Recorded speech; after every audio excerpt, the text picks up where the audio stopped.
We are going to start block 6, chapter 6. नाम की chapter है business market, business buying behavior. এই chapter কি এর আগে পড়ছি আমরা না, এটা তো আজকে নতুন ব্লক শুরু করছি, কিন্তু এর আগে ঠিক এরকমই একটা পড়েছি। সেটা কি ছিল? Consumer market, consumer buyer behaviour. তো আগে কনজিউমারেরটা পড়ছি, এবার বিজনেসেরটা, কারণ কনজিউমারেরটা পড়া হয়েছে কিন্তু বিজনেসেরটা পড়া হয়নি। এবং এই দুইটা না পড়লে তো দুইটার পার্থক্য, দুইটার কম্প্যারিজন, দুইটার তুলনায় মানে জিনিস অসম্পূর্ণ থেকে যাবে। ঠিক আছে, একজন পুরুষ সে শুধু পুরুষ চিনল কিন্তু নারী চিনল না, তার মানে তার জীবনটাই অসম্পূর্ণ। ঠিক আছে, সমস্যা হয়েছে এখন তো তোমরা ছেলেও চিনো না, মেয়েও চিনো না, সবই তোমাদের কাছে অচেনা। তাহলে business market and business buying behaviour, এখানে কি কি আছে? নাম্বার 1 হচ্ছে বিজনেস মার্কেট, একটা হচ্ছে কনজিউমার মার্কেট আর একটা বিজনেস মার্কেট। বিজনেস মার্কেট কোনটা? যে মার্কেটে ব্যবসায়ীরা খেলে। কনজিউমার মার্কেট কোনটা? যে মার্কেটে কনজিউমাররা খেলে। প্রত্যেকের প্লেগ্রাউন্ড তো আলাদা। এই এলাকার ছেলেপেলেরা, মানে ধরো যাদের বয়স 1 বছর থেকে শুরু করে 5 বছরের মধ্যে, তাদের খেলার প্লেগ্রাউন্ড, আর যাদের বয়স 8 বছর থেকে শুরু করে 13 বছর 15 বছরের মধ্যে, তাদের খেলার প্লেগ্রাউন্ড, আর যাদের বয়স 20 থেকে 25, তাদের খেলার প্লেগ্রাউন্ড এক। প্রত্যেকের খেলার মাঠ আলাদা না? খেলার জায়গা আলাদা না? এমনকি খেলাও আলাদা না? খেলার মেটেরিয়ালসও আলাদা না? এমনকি খেলার সাথীও তো আলাদা। সবই আলাদা। ছোটবেলায় তোমাদেরকে বিনোদন দেওয়া সহজ ছিল। একটা লজেন্স, একটা চকলেট, একটা চিপস, বাম্পার খুশি। যখনই তুমি একটু বড় হয়ে গেলে, বড় হও নেই, এই ক্লাস 5-6-এ, তখন কি আর লজেন্স দিয়ে তোমাকে খুশি করা যায়? আচ্ছা, তখন তোমাকে খুশি করতে হলে একটা ক্যাডবেরি, তোমাকে খুশি করতে হলে তো তখন তোমার একটা আইসক্রিম। আচ্ছা, কিন্তু যখনই তুমি কলেজে উঠে গেলা, তখন তোমাকে কি আর শুধু একটা ক্যাডবেরি চকলেট দিয়ে খুশি করা যায়?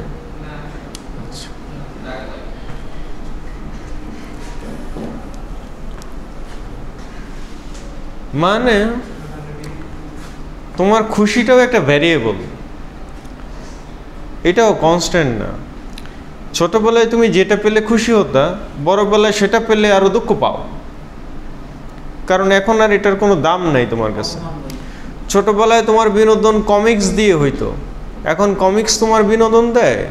এখন উল্টা তুমি নিজেই কমিক্স বানাও, এখন তুমি নিজেই ফিল্ম বানাও, রিল বানাও, মানুষকে কমিক্স দেখাও। তো পুরো ব্যাপারটাই তো ডিফারেন্ট। তাহলে একটা হচ্ছে বিজনেস মার্কেট, দেন বিজনেস বায়ার বিহেভিয়ার। বিজনেস মার্কেটে যারা খেলবে তাদের বিহেভিয়ার, মানে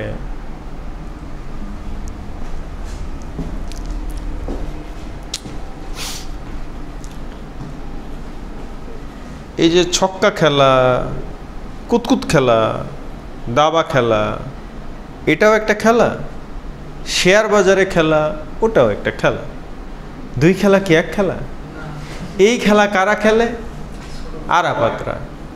আর ওই খেলা কারা খেলে? মতিউররা। কথা কি এক হলো? না, খেলাই আলাদা, খেলোয়াড়ও আলাদা। এখন ওরা যা খেলতে পারে, নাহিদ তা খেলতে পারবে? লা হাওলা ওয়ালা কুওয়াতা ইল্লা বিল্লাহ। এই খেলার স্বপ্ন যদি ও দেখেও থাকে, স্বপ্নে যদি এসেও থাকে, সেই স্বপ্ন কে দেখিয়েছে? শয়তান। সেই স্বপ্ন কি ভালো মনের দেখিয়েছে? না। এখন দেখা গেল যে জাকারিয়া হয়তো সেই স্বপ্ন দেখেনি, কিন্তু তার হবু বউ সেই স্বপ্নই দেখে বসে আছে যে সে ক্যাসিনোতে জুয়া খেলবে। তাইলে তখন জাকারিয়া কই যাবে? বউকে সঙ্গ দেওয়ার জন্য ক্যাসিনোতে যাবে, কারণ বউকে তো তখন তাকে সঙ্গ দিতে হবে। এই হলো অবস্থা। এ কারণে ভালো থাকতে চাইলে সঙ্গী সাথী ভালো হতে হবে, না হলে ভালো ছেলেটাও নষ্ট হয়ে যেতে পারে যে কোনো মুহূর্তে। বিজনেস বায়ার বিহেভিয়ার, তাদের যে বিহেভিয়ারটা। দেন বিজনেস বাইং প্রসেস আলাদা। E procurement, buying on the internet, মানে তো আর নতুন করে বোঝানোর কিছু নেই। ইনস্টিটিউশনাল অ্যান্ড গভর্নমেন্ট মার্কেটস, এই দুটাকে একটু আলাদাভাবে উল্লেখ করার কারণ আছে, কারণ বিজনেস মার্কেটের সাথে ইনস্টিটিউশনাল মার্কেট, গভর্নমেন্ট মার্কেট, এগুলোর কাজের ধরনটা, কাজের প্রসেসটা একটু আলাদা। কারণ আমাদের যে কোনো রিক্রুটমেন্ট, আমাদের যে কোনো সোর্সিং, আমাদের যে কোনো প্রকিউরমেন্ট, প্রকিউরমেন্ট, সোর্সিং, পার্থক্য বোঝো তো তোমরা? হ্যাঁ, রিক্রুটমেন্ট মানে কি? নিয়োগ। আচ্ছা, একটা গভর্নমেন্ট জায়গায় একটা সরকারি চাকরি পাওয়া আর একটা বেসরকারি চাকরি পাওয়া, নিয়োগ প্রক্রিয়া একরকম? পুরো প্রসেস একরকম? কি পরিমাণ পার্থক্য? আচ্ছা, গভর্নমেন্ট একটা জিনিস, একটা দরপত্র, একটা কেনার দরপত্র, ক্রয় দরপত্র করা, ওদের দরপত্র টেন্ডার দিতে হবে, টেন্ডার নিতে হবে, সেইভাবে পাবলিক নোটিশের মাধ্যমে হইতে হবে। আর ইভেন ওইখানে যদি ল্যাবের জন্য মেশিন টেশিন করতে চাই, সেটাও দরপত্রের মাধ্যমে আসতে হবে। আমাদের জন্য আমি এসি নিব, করব, সেটার জন্য এই প্রসেসের মধ্যে দিয়ে যাব না। সো আমাদের পারচেজ, আমাদের প্রকিউরমেন্ট, আমাদের রিক্রুটমেন্ট, এগুলোর পুরো প্রসেসটা অনেক ইজি, অনেক ফাস্টার,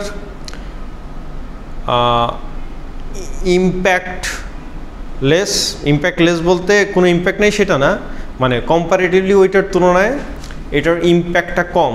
কিন্তু পাবলিক যে কোনো প্রকিউরমেন্ট, যে কোনো মানে ওই জায়গায় 1 টাকার দুর্নীতি মানে কি? তুমি 18 কোটি মানুষের সাথে দুর্নীতি করা। ওই জায়গায় দুর্নীতি করলে তো আসলে কেউ 1 টাকা করে না, কারণ ওইখানে 1 টাকার খেলাও না। মানে আমি আর কিনলে, মানে তোমাদের কাছে কি মনে হয়? ধরো এই যে বাঁধ, প্রতিবার শুধু বাঁধ ভেঙে যায়, আবার বাঁধ গড়া হয়, আবার বাঁধ ভেঙে যায়।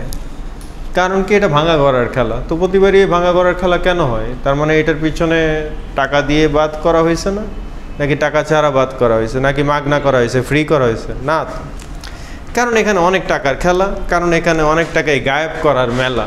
এই কারণেই বিষয়টা এরকম।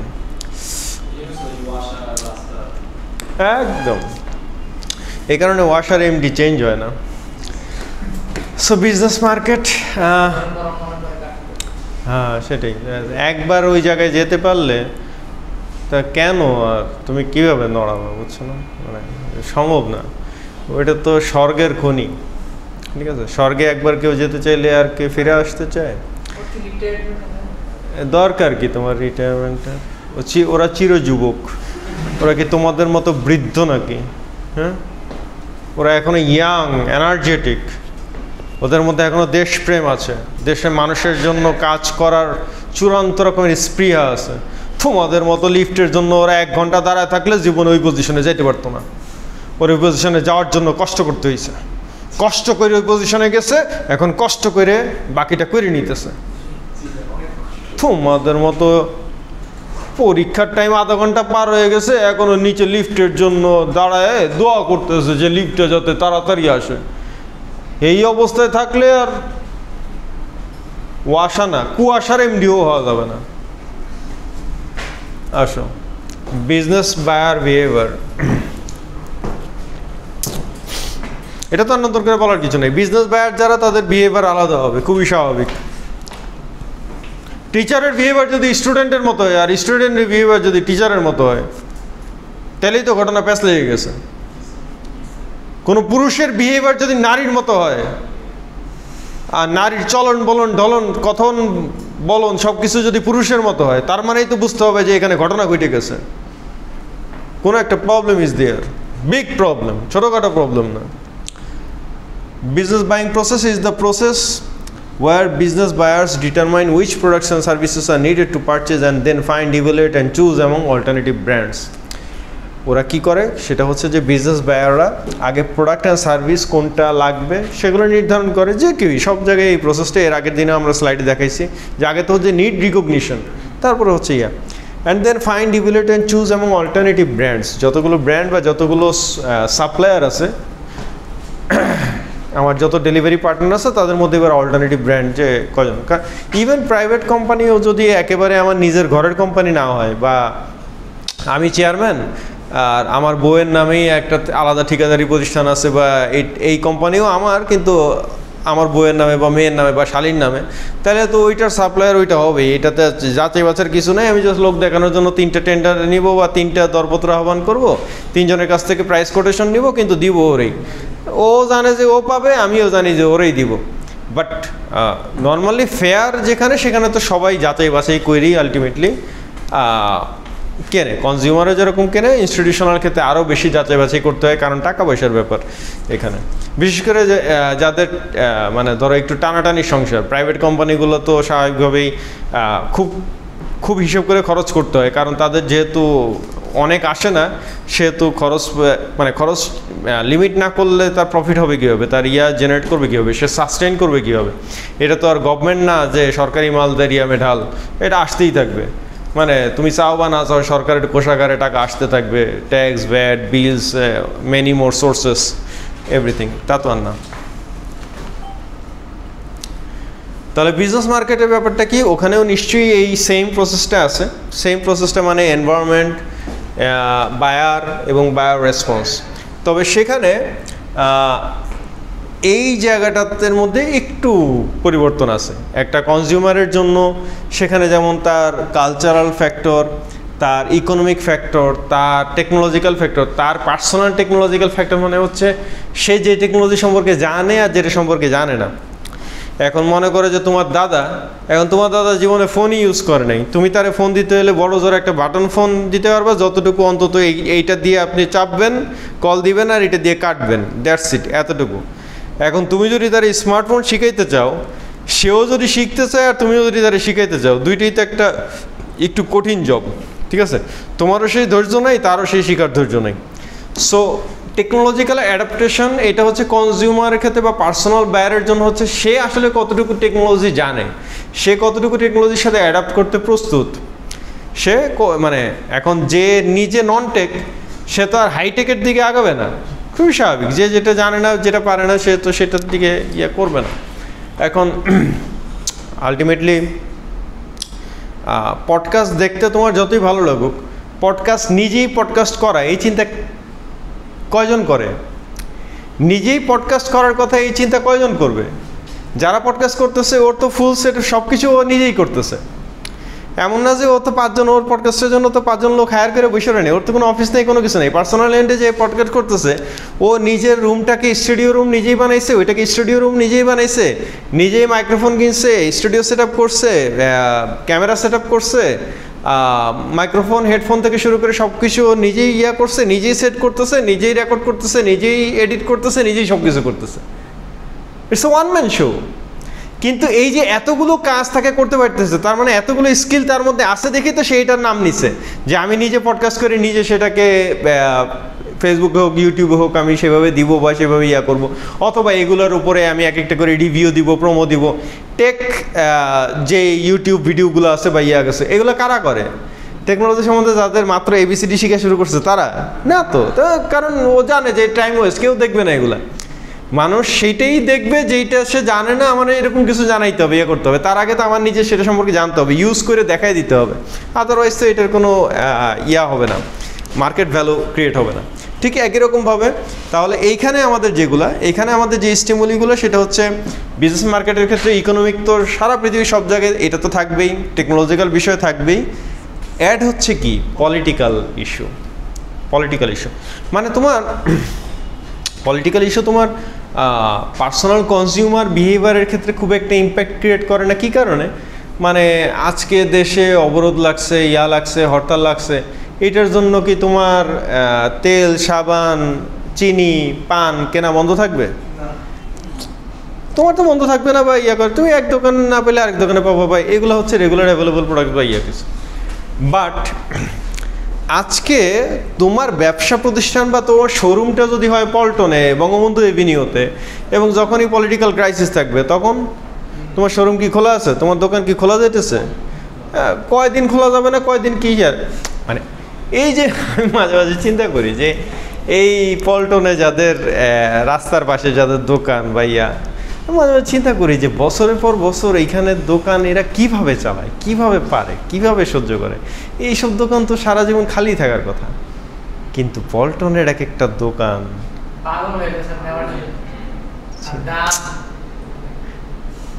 কি বুঝলা, মানে হচ্ছে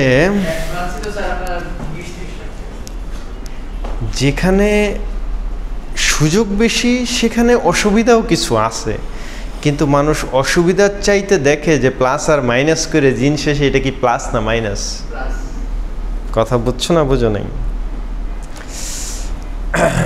বাইং অর্গানাইজেশন, বাইং ডিসিশনটা, আর এদিকে কি product and service choice, supplier choice, other quantities, delivery terms and Times, কত দিনের মধ্যে ডেলিভারি দিতে পারবে, দ্রুত দিতে পারবে না অনেক মাস লাগাই দিবে, সার্ভিস টার্মস অ্যান্ড পেমেন্ট। অনেক ক্ষেত্রেই যে কোনো ইনস্টিটিউশনই মানে করে যাদের এই ধরনের সাপ্লায়ার, যাদের টাকা নিয়ে খুব নেই, মানে একেবারে 7 দিনের মধ্যে টাকা দিতে হবে, অ্যাডভান্স করে দিতে হবে, পেমেন্টে 7 দিনের মধ্যে ফুল পেমেন্ট করে দিতে হবে, এই ধরনের হইলে মানে অনেক ক্ষেত্রেই অনেকের জন্য একটু মানে অনেক পার্টি হয়। যদি এরকম পায় স্যার আপনি চাইছেন নেন আগে দিয়েন, আপনি আপনার সম্ভবত দিয়েন, মানে টাকা তো দিতেই হবে, কিন্তু এইটুকু আশ্বাস পাওয়া তখন হচ্ছে যে অনেক কোম্পানি তখন আচ্ছা ঠিক আছে তাহলে তো এর নিলে আমার এখনই টাকা নিয়ে টেনশন করতে হচ্ছে না বা কিছু। একটা রিটেন এগ্রিমেন্ট তো থাকেই সবার সাথে, তারপরেও বিজনেস অনেক কিছুই হয়, মানে একদম এরকম না যে একদম হার্ড অ্যান্ড ফাস্ট যে 7 দিনের মধ্যে আমি পেমেন্ট করবো দেখছে লেখা আছে, এই কারণে 7 দিনের মধ্যে সেও পে করে দিচ্ছে, বা 7 দিনের মধ্যে আমিও নেওয়ার জন্য পাগল হয়ে গেছি। এইভাবে বিজনেস মানে এখনও অতটা ফর্মাল লেভেলে হয় না, অনেক ফর্মাল লেভেলে হয় আমাদের RMG এক্সপোর্ট ওরিয়েন্টেড যেগুলো সেগুলোতে, বাট লোকাল বিজনেস মার্কেটের ক্ষেত্রেও জিনিসগুলো ওইভাবে কাজ করে না আর কি। এই যে মানে মনে করো যে তুমি একদম সেই পাইকারি লেভেল থেকে শুরু করে একদম টপ অর্গানাইজেশনাল লেভেল পর্যন্ত, আজকে মনে করো জিপির কাছে মানে বাংলাদেশে মানে কোম্পানির নাম নিতে গেলে বা যাদের প্রচুর রেভিনিউ জেনারেট হয় বা নাম নিতে হয়, এগুলোর নাম নিতে গেলে তো শুরুতেই যে কোম্পানিগুলোর নাম আসবে তার মধ্যে জিপি আছে। তো জিপির কাছে যদি সরকারি পায় কয়েক হাজার কোটি টাকা, তার মানে জিপির কাছে কি অন্যদেরও কিছু দেনা পাওনা থাকতে পারে না? জিপিও অন্যদের কাছে পাওনা আছে, জিপির কাছেও অন্যরা পাওনা আছে। তো এই পাওনা দেনা কিভাবে তৈরি হইতেছে? এইভাবেই তৈরি হইতেছে যে মানে আমার পার্সোনাল লেভেলের প্রত্যেকটা মানুষের নিজেদের যেমন কিছু ধার দেনা থাকে, যে হ্যাঁ সে কারো কাছ থেকে কিছু টাকা নিছে, আবার সে তার কাছেও কিছু মানুষ টাকা পায়, একই রকমভাবে সেই জিনিসগুলো কোম্পানি লেভেলেও ওইভাবে কাজ করে। বাট পুরোটাই হচ্ছে ট্রাস্ট রিলেশনশিপের উপরে আর কি, যে যখন একটা ট্রাস্ট বিল্ড আপ হয়ে গেছে তখন business market structure and demand. একটা হচ্ছে ফিউয়ার অ্যান্ড লার্জার বায়ার্স, মানে বায়ারটা কি কম না বেশি, এটার উপর একটা জিনিস ডিপেন্ড করে মার্কেট স্ট্রাকচারটা কেমন হবে, ডিমান্ড কেমন হবে। মানে তুমি একটা ছোট অর্গানাইজেশনে একটা প্রোডাক্ট ডেলিভারি দেওয়া আর একটা বড় অর্গানাইজেশনে একটা প্রোডাক্ট ডেলিভারি দেওয়া, দুইটার মধ্যে পার্থক্য আছে না? পার্থক্য বুঝো কি না? আজকে তুমি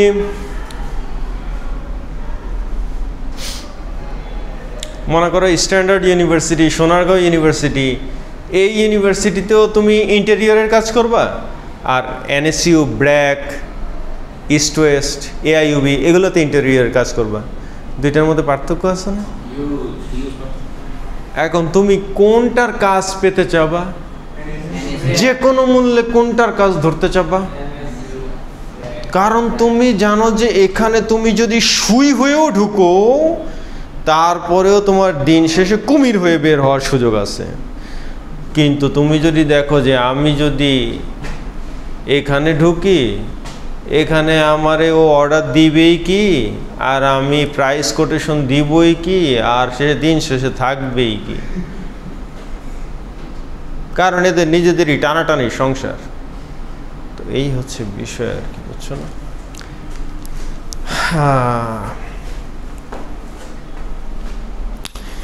এই যে মনে করো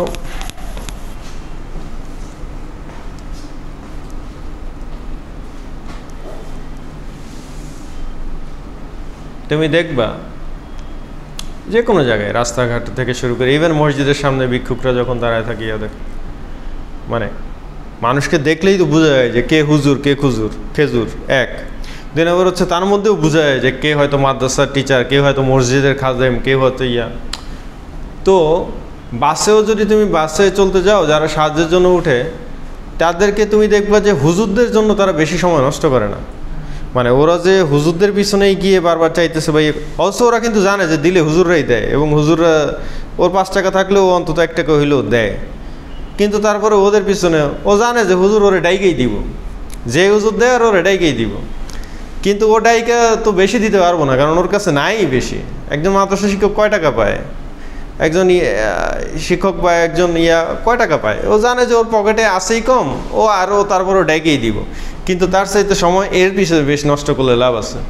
যে এরে যদি একটু কোনো রকমে করে ফেলতে পারে এবং হিজড়া যদি এরে আটকাইতে পারে, ঠিক আছে, যে এরা যদি ডাইরেক্ট মানি ব্যাগটা দেখায় যে তারপরে যদি নোট একটা বাইর করে নিতে পারে তাই তো কেল্লা হতে হয়ে গেল।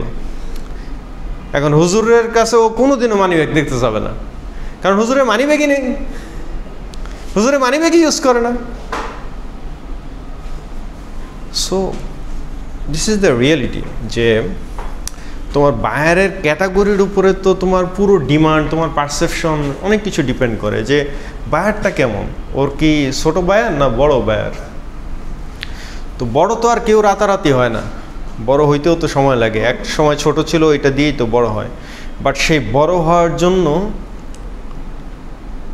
কি লাগে বলো দেখি, ছোট থেকে বড় হওয়ার জন্য কি লাগে? এই ছোট থেকে বড় হওয়া মানে কি তোমাদের কথা বলতেছি যে তোমার বয়স এখন ছোট আছে বড় হবে, বা যখন ছোট ছিল এখন বড় হয়েছে, কি দিয়ে বড় হয়েছে এটা কি সেটার কথা বলতেছি? আলো বাতাস খায় বড় হয়ে গেছো, এটা তো আলাদা বিষয়। আমি ছোট বায়ার থেকে বড় বায়ার হওয়ার কথা বলতেছি। কি লাগে?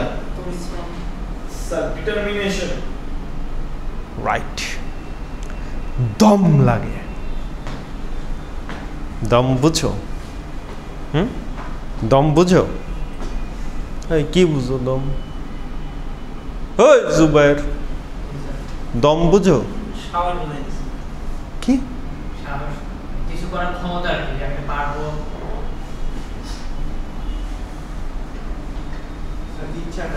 দম মানে কি? আমি এটা করব বলছি, এটা আমি করেই ছাড়ব যে কোনো ভাবে। ইয়েস, প্যাশন লাগে, ডিটারমিনেশন লাগে, অ্যাগ্রেসিভনেস লাগে, কমিটমেন্ট লাগে। শুধু ওই একটা এন্ড দুইটা এন্ড দিয়ে হয় না, কয়েকটা এন্ড লাগে।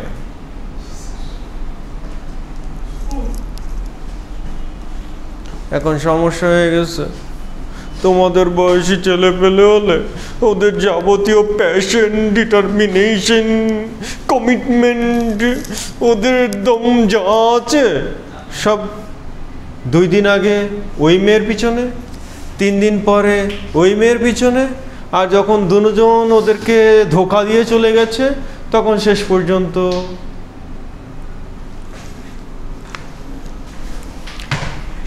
শূন্যস্থানের পিছনে। এলো অবস্থা। জিওগ্রাফিক কনসেন্ট্রেশন, এটার সাথে বায়ারের বা ডিমান্ডের কি সম্পর্ক? জিওগ্রাফিক কনসেন্ট্রেশন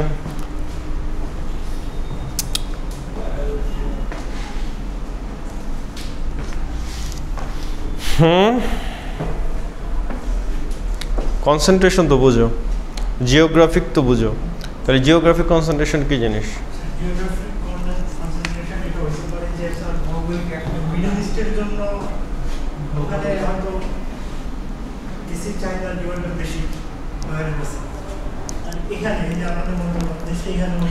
শুধু সেটা না, মানে প্রথম কথা হচ্ছে যে মানে যে কোনো মিডল ইস্ট কান্ট্রিতে তো তুমি, বাংলাদেশে এখন যেরকম হইতেছে যে বাংলাদেশে এখন গরম এত বাড়তেছে যে এখন নিম্ন মধ্যবিত্ত মানুষও এখন বুঝতেছে যে এসি ছাড়া টিকে যাবে না। এই দেশের সামনের দিনে যা আসতেছে তাতে এসি লাগবে। এখনও এসি গরমকালে কিনবে না, শীতকালে কিনবে না, বর্ষাকালে কিনবে সেটা পরের কথা, কিন্তু ও বুঝে গেছে যে এসি লাগবে, এসি কিনা লাগবে।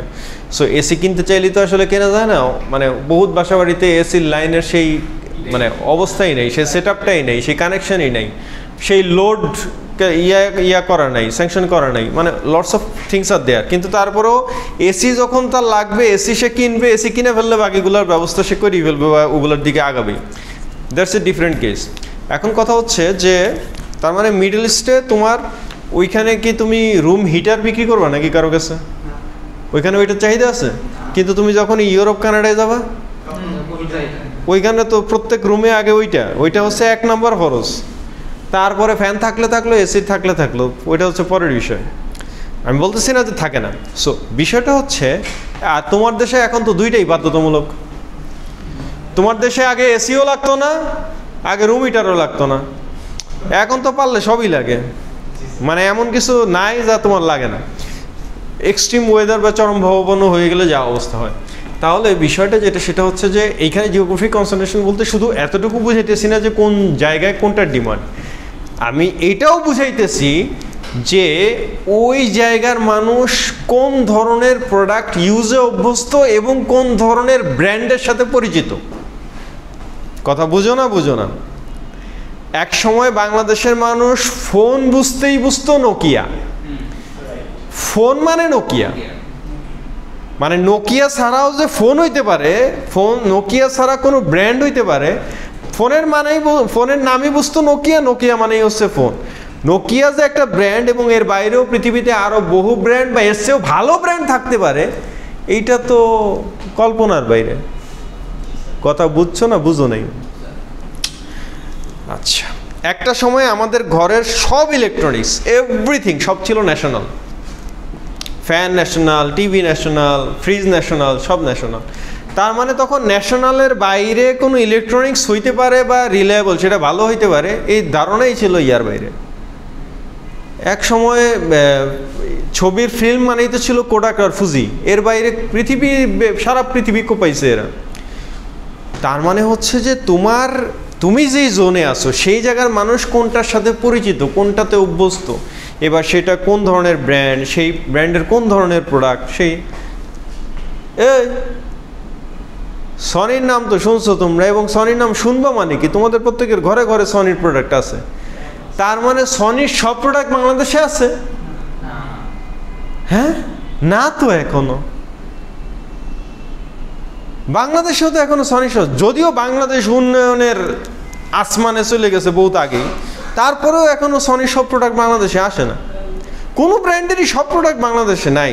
ভালো ব্র্যান্ডের কথা যদি বলি, খারাপ যদি কথা বলি তাহলে সবই আছে বাংলাদেশে। খারাপ মানুষ যেমন আছে, খারাপ প্রোডাক্ট 2 নম্বরই 3 নম্বরই এবং 9 নম্বরই যা আছে সব এসে ভরে গেছে।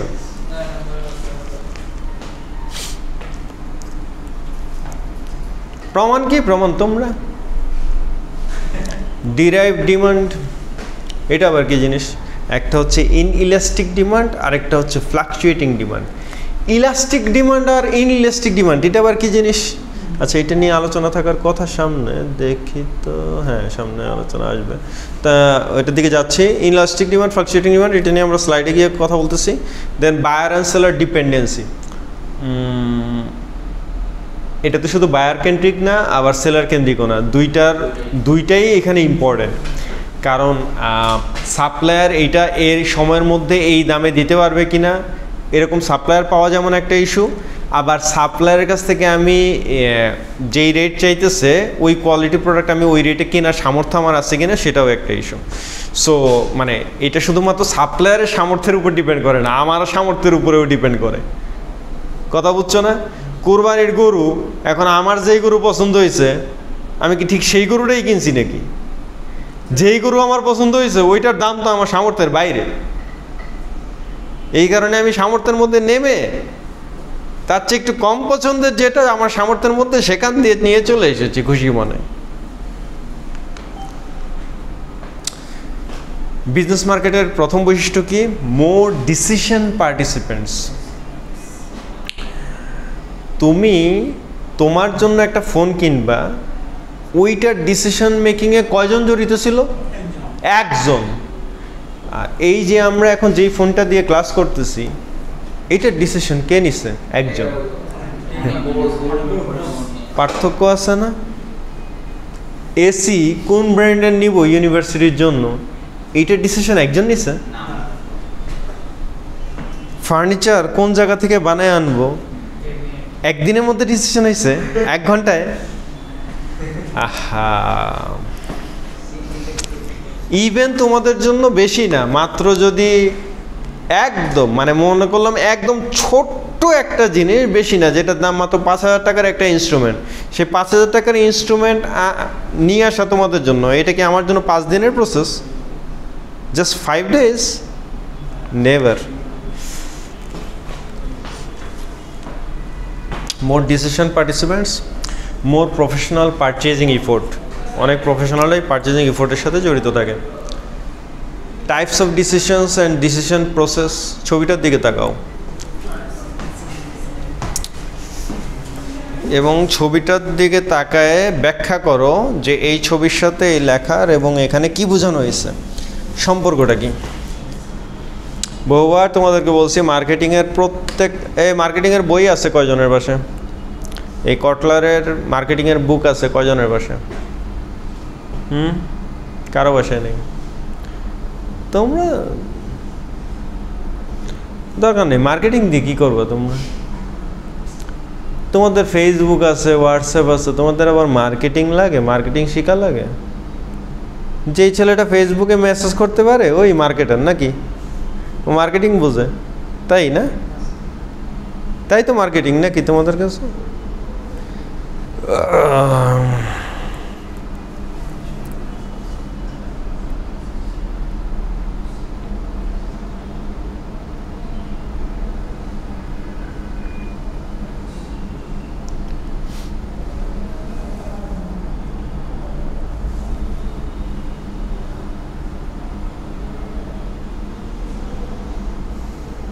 এখন তোমাদের কেউ যদি মনে করে যে স্যার আমি তো ওর কাছে খেতে চাই না, কিন্তু ও সব সময় আমাকে ডেকে ডেকে খাওয়ায়, নিজেও খায় আমাকেও খাওয়ায়, আমাকে খাওয়ানোর জন্য বেশি জোরাজুরি করে না, কারণ বুঝে যে আমার খাওয়ানোর সামর্থ্য নেই, কিন্তু নিজেই আমাকে খাওয়ায়।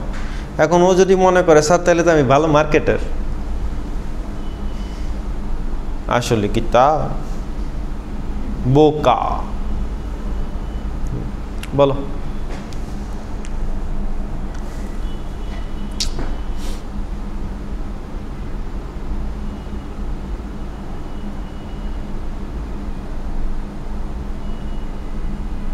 আজবার বলো।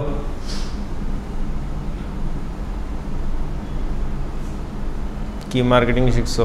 ছবি দেখে বলো।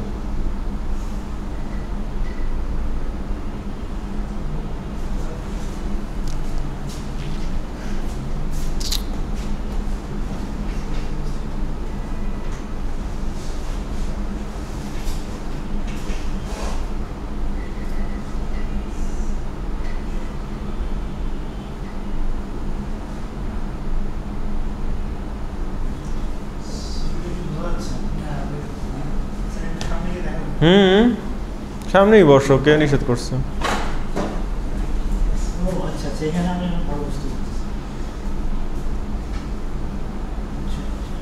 তোমার কি ওকে ছুঁয়ে দেখতে হবে?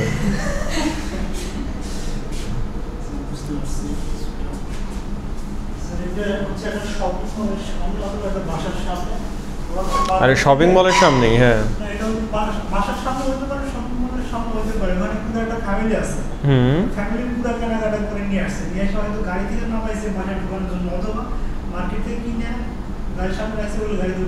আচ্ছা কোনটা হবে? তুমি যেগুলো বললে তার মধ্যে একটাতে আসো, যে কোনটা হবে।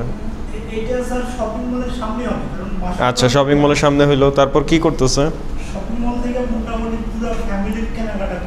ওকে ডান। গাড়িতে করে নিয়ে যাচ্ছে, ঠিক আছে। এবার এই স্লাইডের সাথে, হেডিংয়ের সাথে, স্লাইডের লেখার সাথে এই ছবির কি সম্পর্ক সেইটা মিলাই দাও।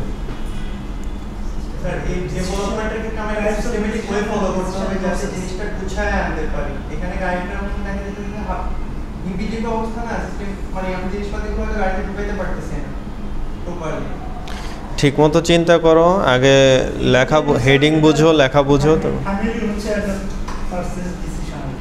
ফ্যামিলির যে মানে যেখানে ফ্যামিলিতে যে হচ্ছে মানে মেইন যে হচ্ছে আপনার ডিসিশন মেকার, তার ডিসিশনে এখানে কেনাকাটাগুলো হয়েছে।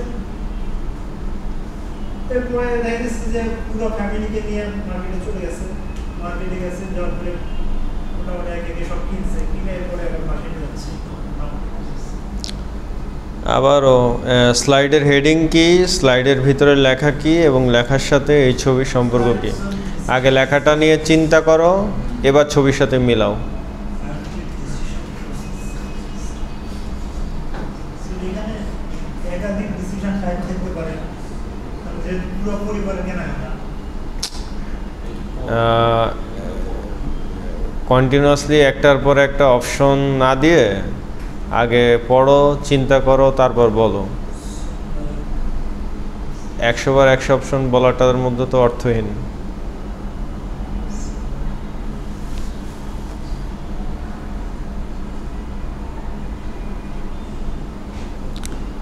জুবায়ের বলো, না বলতে পারলে ছুটি নেই আজকে তোমার।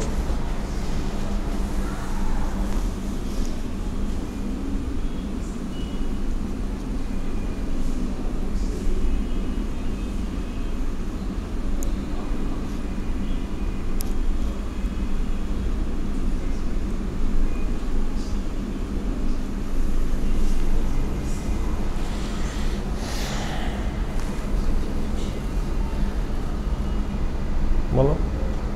এখানে হচ্ছে গিয়া স্যার এটা একটা শপিং মল। তো এই শপিং মলের ভিতরে স্যার আর কি এখানে যেটা বুঝাইছে স্লাইডের সাথে লেখা, সেটা হচ্ছে স্যার একটা সাপ্লায়ার পার্টনার একটা এনশিওর করা, যেটার মাধ্যমে আর কি স্যার সবগুলা প্রোডাক্ট মনে করেন সাপ্লাই চেইনে যাতে কোনো ব্যাঘাত না করে, যেটা স্যার রিসেল বা ইউজ করতে পারবে সেগুলো। ওকে, ঠিক তো স্যার বলছে স্যার, ঠিক আছে তাহলে সেল করতে পারবো পুরো অথবা ব্যবহার করতে পারবো। তাহলে এই সাথে ছবির কি সম্পর্ক, আর একটা বাস্তব উদাহরণ দিয়ে বুঝাও। ছবির সম্পর্ক হচ্ছে গিয়া বাস্তব উদাহরণ যদি দেই স্যার, তাইলে একটা উদাহরণ দিয়ে বুঝাও, কি বুঝাইতে চাইলো এখানে। তো স্যার সবকিছুই আনছে স্যার, শপিং মলে স্যার সবগুলো স্যার ঢুকানো হচ্ছে স্যার, এগুলা বিক্রি করা হবে স্যার। একটা লোকাল এক্সাম্পল নাও এবং ছবিটাকে লোকালি ফিট করো, কিছু একটা দিয়ে বুঝাও। মানে যেমন স্যার আমরা একটা মার্কেটে যাই, মার্কেটের থেকে যে স্যার মানে ম্যাটেরিয়ালস কিনি, এটা স্যার আমাদের ইউজের জন্য কিনতে পারি, বা আমরা এটাকে আবার যেমন লোকাল প্রোডাক্ট থেকে কিনে যেমন ফেসবুক মার্কেটিং করে রিসেল করতে পারি। স্যার এটা হয়তো মানে হচ্ছে আপনার মুদির দোকানদার, সে হচ্ছে তার পরিবারকে নিয়ে গেছে হচ্ছে মার্কেটে গিয়ে সে তার প্রয়োজনীয় কেনাকাটা করছে, ওইটা সে বাসায় নিয়ে আসবে, সেখান থেকে সে কিছু রিসেল করবে আর কিছু সে নিজের জন্য ব্যবহার করবে।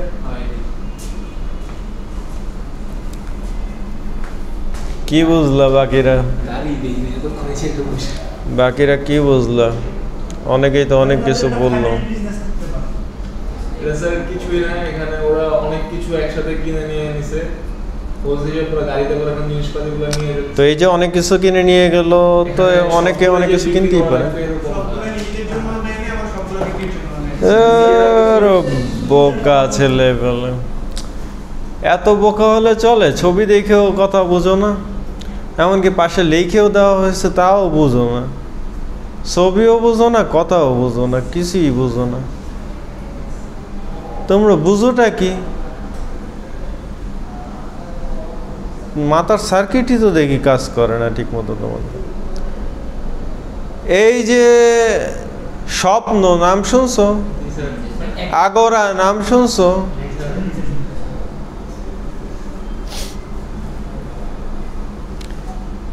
এই স্বপ্ন বলো, আগরা বলো, আরও এরকম যতগুলো ওয়ান স্টপ শপিং মল আমরা যাদেরকে বলি, এইগুলাতে কি স্বপ্নের প্রোডাক্ট বেচে?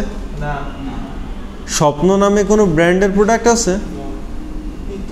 তাহলে তুমি যে স্বপ্নে গেলা ওইটা কিনতে, স্বপ্নের তো কোনো ব্র্যান্ডই নেই, কোনো প্রোডাক্টই নেই, মানে স্বপ্ন নামে তো কোনো প্রোডাক্ট নেই, তাই তুমি স্বপ্নে গেলা কেন কিনতে? রাইট।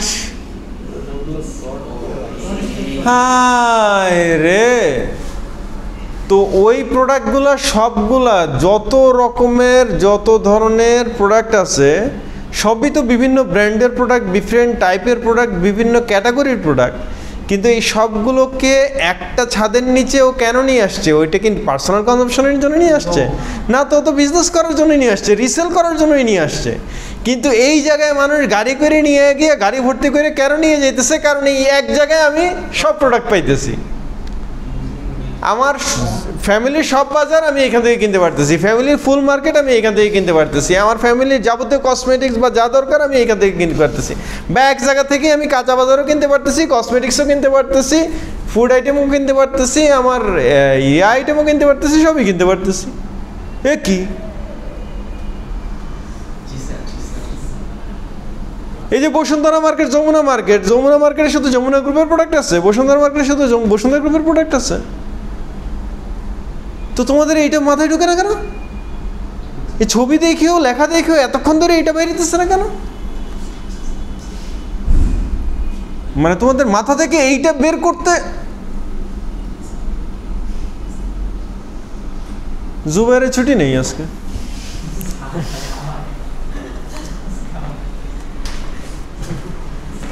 বাকিরা এবার ওরে কেমনে ছুটে নিয়ে যাবা, ওদেরকে ওরে ছুটাইতে না পারলে তোমাদেরও ছুটি নেই, বুঝছো না?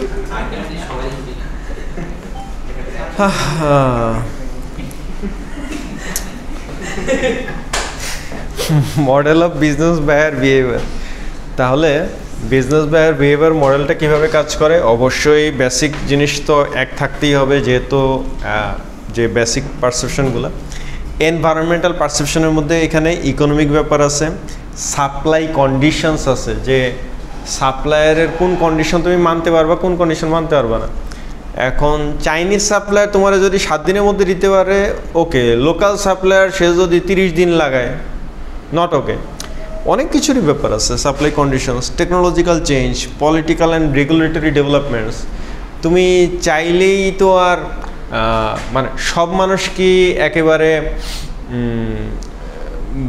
ডাইরেক্ট ইম্পোর্ট করা কার কিনতে পারে বা পোর্ট থেকে কার রিলিজ করায় ওই ঝামেলার মধ্যে যাইতে পারে? তাহলে তো আর শোরুম থেকে কেউ কার কিনতো না, সব তো ওই ইয়াতেই যাইতো না। অনেক ঝামেলা আছে। কম্পিটিটিভ ডেভেলপমেন্টস, মনে করো হসপিটাল দেওয়ার শখ তো বহু মানুষের, ইউনিভার্সিটি দেওয়ার শখ তো বহু মানুষের, এত সোজা? সো কালচার অ্যান্ড কাস্টমস, এইগুলো হচ্ছে এনভায়রনমেন্টাল ইস্যু। দেন আসো অর্গানাইজেশনাল ইস্যু কোনগুলো? অর্গানাইজেশনের অবজেক্টিভ কী? অর্গানাইজেশনের অবজেক্টিভ যদি হয় I M a premium brand এবং আমার এখানে যা থাকবে সব পশ জিনিসপত্র থাকবে, প্রিমিয়াম কোয়ালিটির প্রিমিয়াম ব্র্যান্ডের জিনিসপত্র থাকবে। এখানে এসি থাকলে এখানে শার্প বা জেনারেল ওরকম ছাড়া কোনো এসি থাকবে না। এখানে ইয়া থাকলে, আমার ফার্নিচার থাকলে সেটা টপ ব্র্যান্ডের ফার্নিচার হইতে হবে, everything has to be like top brands. ওই ধরনের ব্যাপার হলে এক আলাদা পলিসি, ওরকম হলে আলাদা, না হলে আলাদা। প্রসিডিউর, অর্গানাইজেশনাল স্ট্রাকচার, সিস্টেম, এগুলো হচ্ছে অর্গানাইজেশনাল ফ্যাক্টর।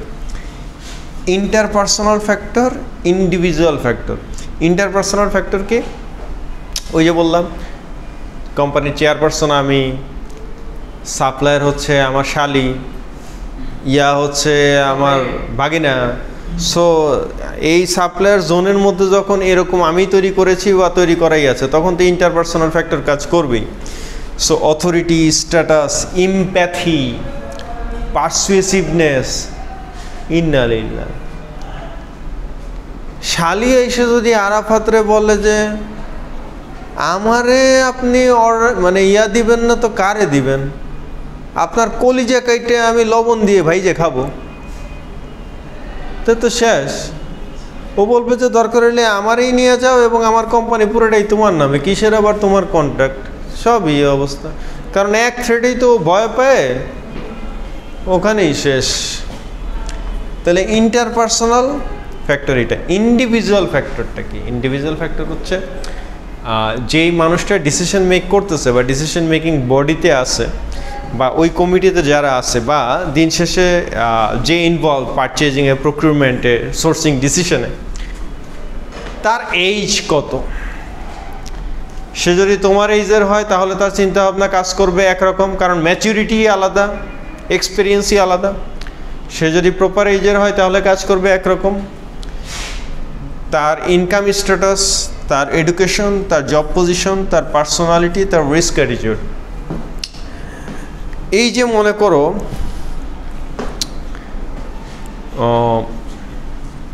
ইট ডিপেন্ডস, মানে এভাবে বলার যেমন সুযোগ নাই যে খুব অল্প বয়সেই কেউ সিইও, চেয়ারম্যান এই ধরনের পদগুলো পেয়ে যাওয়া ঠিক না। এইটা ঠিক নাকি ঠিক না এইটা বলা আসলে আপেক্ষিক।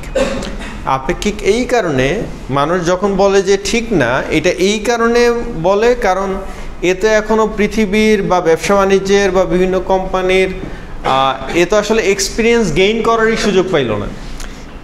এ যে মানে দুনিয়াদারিতে এখনও দেখলই না, চিনলই না, এক্সপিরিয়েন্স গেইন করতে পারলো না। সেটা এখন এক্সপিরিয়েন্স গেইন করলেই যে সবাই অনেক বেশি এক্সপিরিয়েন্স মানে অনেক সফল, ব্যাপারটা কীরকম?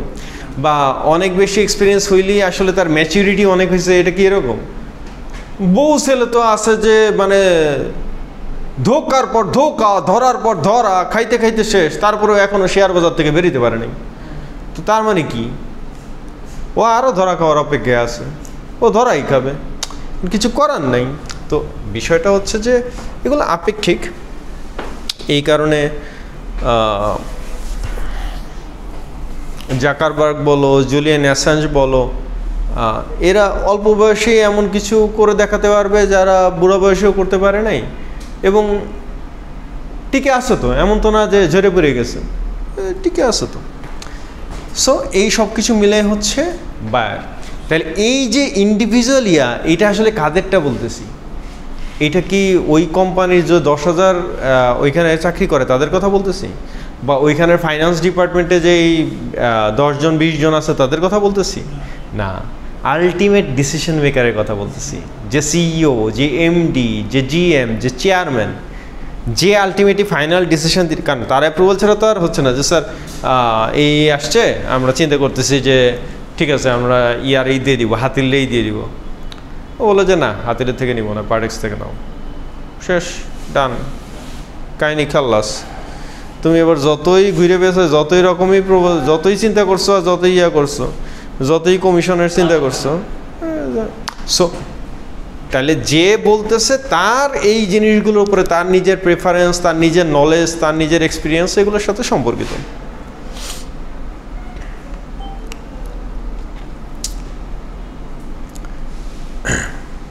Major types of buying situation পুরোপুরি আমাদের টেক্সটাইলের সাথে 100% রিলেটেড। এক নম্বর হচ্ছে straight rebuy, then modified rebuy, new task. Straight rebuy, modified rebuy, new task. Straight rebuy মানে কি? একদম সেম ক্যাটাগরির জিনিসই আমি আবার কিনতেছি, আবার অর্ডার করতেছি, করতেছি। এই যে আমাদের টেক্সটাইলে আমাদের তোমরা যখন ইয়াতে যাবা, বিশেষ করে তোমাদের সাথেই যারা টেক্সটাইল ফিল্ডে জব করে, ছোটো ভাই বড়ো ভাই যারা আছে, ওদের সাথে কথা বললেই বুঝতে পারবা। ফ্যাক্টরিতে দেখবা যে ম্যাক্সিমাম কেসেই সেম ক্যাটাগরির অর্ডারই চলতে থাকে। দেখা গেছে যে H&M-এর এর আগে আগের সিজনেও এই টি শার্টটা করছে, পরের সিজনেও এখন, এর পরের সিজনেও এটা চলবে। সামান্য একটু হয়তো সামান্য একটু কম্পোজিশন চেঞ্জ বা কালার চেঞ্জ, অথবা design same, basic pattern same, same, সব কিছু সেম। তো শুধু অর্ডার নাম্বারটা আলাদা, যেহেতু নতুন একটা অর্ডার হয়েছে। তো ওই অর্ডার দেখলেই বুঝতে পারে যে হ্যাঁ এই কাজ তো আগেই করছি, যে ঠিক আছে তাহলে আর কোনো সমস্যা নেই। আর এটা সামান্য একটু ডেভেলপমেন্ট আছে, ওইটুকু করে ঠিক আছে, সামান্য একটু মডিফিকেশন আছে ওইটা। তাহলে একই ধরনের অর্ডার, সেটা নতুন অর্ডার নাম দিয়ে যতবারই করা হোক, এটা তো তোমার জন্য কোনো চ্যালেঞ্জিং না। তার মানে একই জিনিসটা আমি বারবার করতেছি, বারবার কিনতেছি, বারবার করতেছি। তাহলে হচ্ছে স্ট্রেট রিবাই। এটা তো আমাদের প্রতিদিনকার রেগুলার থেকে শুরু করে একেবারে পর্যন্ত, ধরো ইনস্টিটিউশনাল লেভেল, বায়ার লেভেল পর্যন্ত। আলটিমেটলি আমি যখন একবার সেট করে ফেলছি যে আমার চেয়ার, ইউনিভার্সিটি চেয়ারগুলো হবে এরকম, তো ইউনিভার্সিটি চেয়ার এরকম হলে ইউনিভার্সিটির কি একবার আমি এক ধরনের চেয়ার আনাইছি না, প্রতিবার এই ধরনের চেয়ারে আনছি? সেখানে চেঞ্জ হলে শুধুমাত্র কী চেঞ্জ হয়েছে? কালার চেঞ্জ হয়েছে, আর তো কিছু না। বেসিক প্যাটার্ন তো এইটাই আছে, বেসিক ডিজাইন তো এইটাই আছে। আমি যখন একবার বেঞ্চ হিসেবে ওই বেঞ্চ আনছি, তখন তো বাকি বেঞ্চ ওইটাই আনছি। সেই ডিজাইন তো আমি একবার সেট করছি, বাকি প্রত্যেকবার কি হচ্ছে? এটা হয় স্ট্রেট রিবাই হচ্ছে, নাহলে মডিফাইড রিবাই হচ্ছে, এর বাইরে তো কিছু হচ্ছে না। ইভেন সেখানে কোনো চেঞ্জও আসতেছে না। আরেকটা হচ্ছে নিউ টাস্ক, যে না আগে আমি এই ধরনের চেয়ারও আনি নেই, এই ধরনের বেঞ্চও আনি নেই, পুরো নতুনভাবে আমি নতুন এক ধরনের জিনিস আনতেছি। কথা বোঝা গেছে? একদম নতুন অর্ডার, নতুন ডেভেলপমেন্ট, নতুন অর্ডার, নতুন ফেব্রিক, নতুন ইয়ে। এটা এর আগে কি আমরা কনভোকেশন গাউন আনছি? কনভোকেশন গাউনের ডিজাইন করতে দিছি, বইটার জন্য সোর্স করছি না, কিন্তু এটা এখন প্রথমবারের মতো, কারণ প্রথম কনভোকেশন প্রথমবারের মতো লাগতেছে।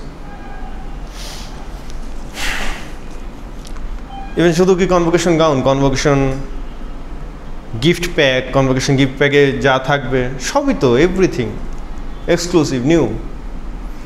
আচ্ছা, তাহলে মেজর টাইপস অফ বাইং সিচুয়েশনে কি কি আসতেছে?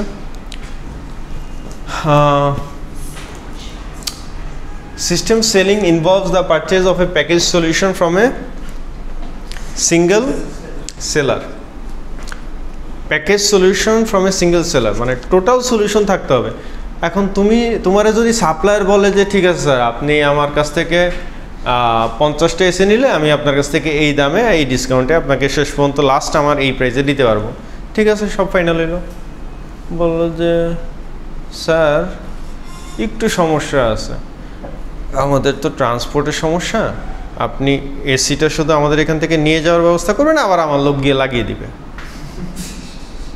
লাগাবে আমার লোক, ইনস্টল আমার লোকই করবে, শুধু নিয়ে যাওয়ার দায়িত্বটা আপনি একটু এটা একটু কষ্ট করে দিতে হবে। Are you happy? তুমি খুশি? আরও যদি বলে যে ঠিক আছে আপনার দরজায় পৌঁছিয়ে দিব, আপনি একটু লোক দিয়ে লাগিয়ে নিন, আর ইউ হ্যাপি? আচ্ছা, যদি বলে যে স্যার আমাদের কাজ লাগিয়ে দেওয়া পর্যন্তই, এরপরে আমাদেরকে ভুলে যেতে হবে, আমাদের নাম্বারে আর কল দেওয়া যাবে না, দরকার হলে আপনি 10% টাকা হাতে রেখে দিয়েন, কোনো সমস্যা নেই, 1 বছরের ওয়ারেন্টি, ওয়ারেন্টির মধ্যে কোনো কিছু হলে ওই মেনটেন্যান্সে যে টাকা লাগবে ওই টাকা আমরা দিয়ে দিব। Are you happy?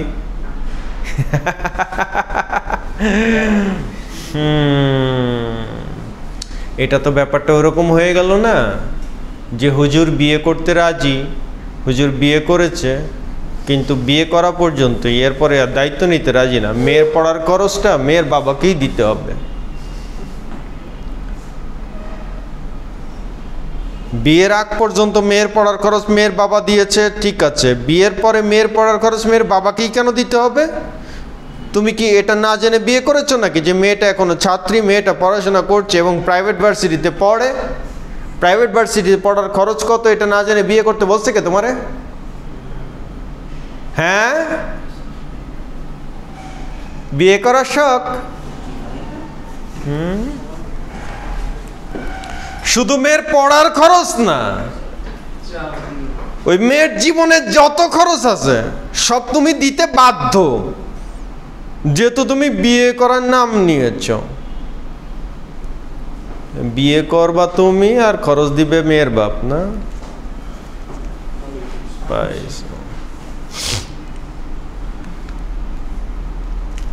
এগুলো তোমাদেরকে কম বলা উচিত, মেয়েদেরকে বেশি শিখাই দেওয়া উচিত, মেয়েদের জানা বেশি জরুরি। ওকে, আজকে আর না বাড়ি, এটাই লাস্ট। বিজনেস বায়ার বিহেভিয়ারে participants in the business buying process. ওই যে বললাম পার্টিসিপেন্ট কারা, বাইং প্রসেসের পার্টিসিপেন্ট কারা। একটা পার্ট হচ্ছে ইউজার। ইউজারকে, ইউজার মানে কোন ইউজার? কে সে? এই চেয়ারে তো বসে আছো তুমি, কিন্তু এই চেয়ার কেনার ডিসিশন কি তুমি নিছো? এটা তো বিজনেস বাইং ডিসিশন। তাহলে এই ইউজার কোন ইউজার?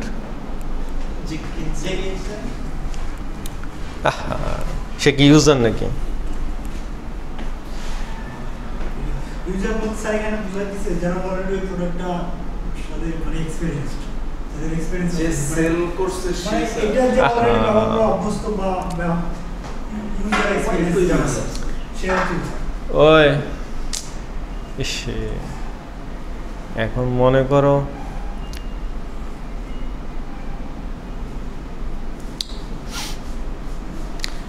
এখন এত সহজ জিনিস যদি বুঝতে তোমাদের এত কঠিন।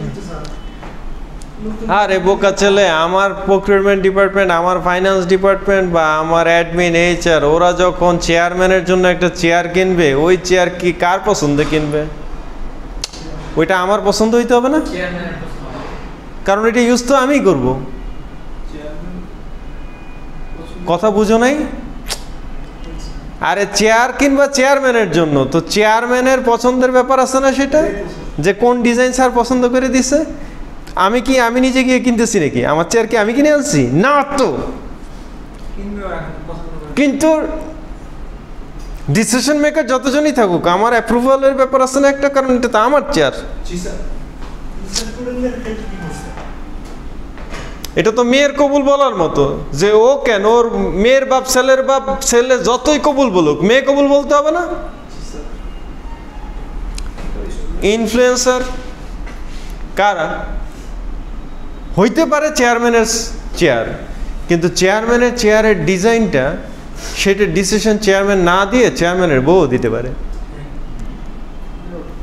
কারণ শি ইজ দ্য ইনফ্লুয়েন্সার। হ্যাঁ, বায়ার, নর্মালি বায়ার যারা বাইং প্রসেসে যারা থাকেন, ডিসাইডার ওই যে আমি যাদেরকে আরে কিনো একটা এইটা আমার জিজ্ঞেস করা লাগে, চেয়ার একটা হইলেই হলো, মানে আমি ছেড়ে দিলাম যে এই সামান্য চেয়ারের ডিসিশনকে আমার পছন্দের কিছু নেই, তোমরা যেটা ভালো মনে করো সেটাই দিলাম, তোমরা কি আর আমার খারাপটা দিবা নাকি? বাস। দেন গেটকিপার। গেটকিপার এটা কি জিনিস? এইটা একটা ইন্টারেস্টিং জিনিস। গেটকিপার কি? গেটকিপার দারোয়ান, কিন্তু এটার সাথে গেটকিপারের কি সম্পর্ক? এইখানে গেটকিপারের ভূমিকা কি?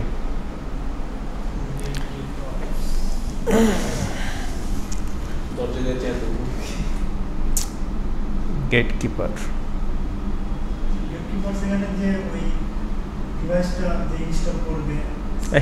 দারোয়ানের ভূমিকা কি এখানে? কি সবকিছু ঠিক আছে কিনা নিছে? না না,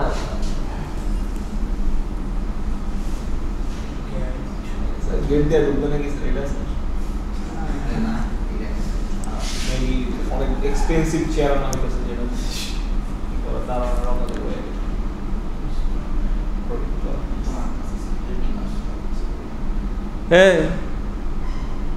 মনে করো আরাফাতের মা আরাফাতের জন্য পাত্রী খোঁজা শুরু করছে আজকে থেকে অনেক বছর পরে, কারণ অনেক বছর অপেক্ষা করছে যে আরাফাতের যদি একটু ম্যাচুরিটি আসে, ও যদি একজন ম্যান হয়, তো অনেক বছর অপেক্ষার পরে বুঝেছে আর অপেক্ষা করা যাবে না, ও আর ম্যান হবে না। আচ্ছা, এখন পাত্রী খোঁজা শুরু করেছে কার কাছে? ঘটক ভাইয়ের কাছে। ঘটক ভাইকে বলেছে যে আমার ছেলেটা ভালো, ওর জন্য একটা ভালো পাত্রী দিবেন। ঘটক পাখি ভাইয়ের কাছে অনেক পাত্রীরই সন্ধান আছে, কিন্তু তুমি কি মনে করো ওই পাখি ভাই ওর জন্য সকল পাখিকে রেকমেন্ড করবে? তার একটা প্রাইমারি ফিল্টার আছে না? He is the gatekeeper. কথা বুঝছো না? বুঝো নাই? তুমি ফ্যাক্টরিতে ঢুকো, গেটের আটকা করে, এইখানে কোনটা? এইখানে হচ্ছে অ্যাপ্রুভাল। অনেকগুলো কোম্পানি তো আবেদন করেছে, শর্ট লিস্টে কি সব কোম্পানি ছিল? এই যে তোমাদের ফ্যাকাল্টি রিক্রুটমেন্টের জন্য ডিক্লেয়ার করছি, দেখছো না?